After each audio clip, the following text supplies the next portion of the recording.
আজ আমরা আলোচনা করব অন্যতম সেরা একটি মুভি 12 এঙ্গরি মেন নিয়ে, যেটি শুধুমাত্র একটি কোর্ট ড্রামা নয়, বরং মানব যুক্তি এবং ন্যায় বিচারের অন্যতম সেরা একটি উদাহরণ। শুরুতে আমরা দেখতে পাই নিউ ইয়র্কের কান্ট্রি কোর্ট রুমে একটি মামলার বিচার চলছে, যেখানে বিচারক একটি মামলা পরিচালনা করছেন। 18 বছরের ছেলে তার বাবাকে ছুরি দিয়ে হত্যার অভিযোগে। তখনকার আদালতের নিয়ম ছিল বিচারক মামলার সর্বশেষ রায় দিত জুরি বোর্ডের সিদ্ধান্তের ভিত্তিতে।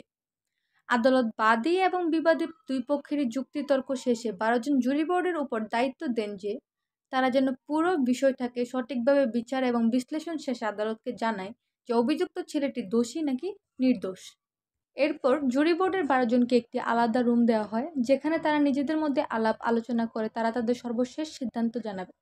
এই 12 জন ছিল ভিন্ন ভিন্ন পেশার লোক এবং একে অপরের অপরিচিত। রুমের মাঝে তারা তাদের নিজ নিজ সিরিয়াল নং অনুযায়ী বসে তাদের নিজেদের মধ্যে আলোচনা করে মামলার সিদ্ধান্ত নেওয়ার জন্য। জুরি নং 1 সবাইকে একত্রিত করে সবার ভোট চায় যে কে কে মনে করছে অভিযুক্ত ছেলেটি দোষী এবং কে কে মনে করছে অভিযুক্ত ছেলেটি নির্দোষ। এবং এটিও বলেন, যদি তাদের 12 জনের মধ্যে কেউ একজন মনে করেন অভিযুক্ত ছেলেটি নির্দোষ, তাহলে তারা এই রুম থেকে বের হবে না যতক্ষণ পর্যন্ত না তারা একমতে পৌঁছায়। কারণ মামলায় দোষী প্রমাণিত হলে অভিযুক্ত ছেলেটিকে মৃত্যুদণ্ড দেওয়া হবে। আর এখান থেকে শুরু হয় 12 এঙ্গরি মেন মুভিটি। জুরি বোর্ডের 12 জনের 11 জনই ভোট দেন ছেলেটি দোষী, শুধু জুরি নং 8 ছাড়া। ছেলেটিকে সবার দোষী মনে করার যথেষ্ট কারণও ছিল, কারণ গত 6 দিন যাবৎ মামলার শুনানিতে সব সাক্ষ্য প্রমাণ ছেলেটির বিপক্ষে ছিল। মামলার 2 জন সাক্ষীর মধ্যে প্রথম সাক্ষী একজন বৃদ্ধ প্রতিবেশী বলেছে সে শুনেছে চিৎকার, আমি তোমাকে খুন করব। তারপর দেখেছে ছেলেটা বাবাকে মারছে।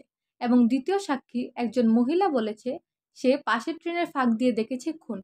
আরও অন্যান্য সাক্ষ্য প্রমাণের কারণে 12 জনের মধ্যে 11 জন ছেলেটিকে দোষী মনে করেন। কেবল একমাত্র জুরি নাম্বার 8 ছেলেটিকে দোষী বা নির্দোষ কোনোটাই বিবেচনা না করে তাদের বিরুদ্ধে বলেন এই ঘটনাটি আরও ভালোভাবে বিশ্লেষণ করতে হবে, কারণ সে মনে করে এত তাড়াহুড়ো করে কারোর জীবন নিয়ে সিদ্ধান্ত দেওয়া উচিত নয়। এবং তিনি এটাও মনে করেন যে একজন 18 বছরের বয়সী ছেলে তার বাবাকে নাও মারতে পারে। জুরি নং 8 সবার উদ্দেশ্যে সাক্ষ্যগুলো বিশ্লেষণ করে বলেন, প্রথম বড় ধাক্কা আসে ছুরির প্রমাণে। বলা হয় এই ছুরিটি ইউনিক আর এই ছুরিটি কেউই রাখে না। জুরি নং 8 হঠাৎ ঠিক একই রকম ছুরি বের করে, সবাই স্তব্ধ। তাহলে প্রমাণটা আর এতটা অটুট রইল না। সে বলে, একজন বৃদ্ধ প্রতিবেশী বলেছে সে শুনেছে চিৎকার, আমি তোমাকে খুন করব। তারপর দেখেছে ছেলেটাকে তার বাবাকে মারতে। কিন্তু প্রশ্ন ওঠে, সে কি সত্যিই দেখতে পেত? তার হাঁটা দৃঢ়, চোখ দুর্বল। ঘটনার সময় সে কি আদৌ ঠিকমতো কিছু শুনতে বা দেখতে পেরেছিল? অন্য একজন সাক্ষী এক মহিলা বলেছে সে পাশের ট্রেনের ফাঁক দিয়ে দেখেছে খুন, কিন্তু তখন আবিষ্কৃত হয় সে চশমা পরে আর ট্রেনে যাওয়ার সময় রাতে সে বিছানায় ছিল। চশমা ছাড়া মানুষ কি অন্ধকারে পরিষ্কার দেখতে পারে? আলোচনার মধ্যে দৃঢ় হয়, সবাই ভাঙতে শুরু করে। কারোর ভিতরের ইগো, কারোর রাগ, কারোর বর্ণবাদ বেরিয়ে আসে। জুরি নং 10 হঠাৎ বলে বসে, এই ছেলেটা ওই এলাকার, ওদের সবাই এমনই, এই ছেলেটা বস্তি থেকে মানুষ হয়েছে। পুরো ঘর চুপ করে যায়। একজন একজন করে মুখ ফিরিয়ে নেয় তার থেকে। তারপর সে নিজেই চুপ করে যায়।